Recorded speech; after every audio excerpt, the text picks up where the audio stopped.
शहर की भीगी हुई रातों में जब सड़कें खाली होती हैं और न्यू लाइट्स की रोशनी पानी में अक्स बनकर टूटती है, अक्स बनकर टूटी है।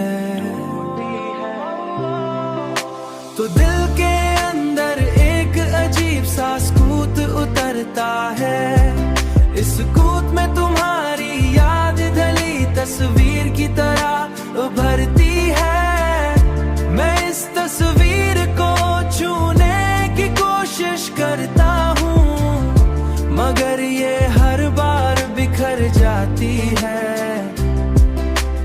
मैंने सीख लिया है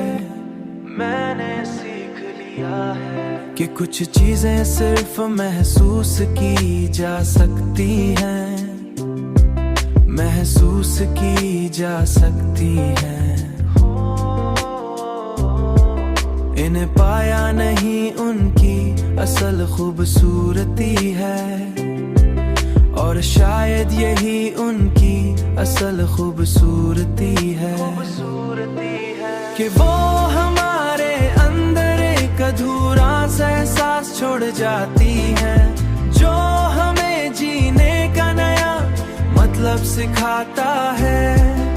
तो दिल के अंदर एक अजीब सा सकूत उतरता है। इस सकूत में तुम्हारी याद ढली तस्वीर की तरह उभरती है। जीने का नया मतलब सिखाता है,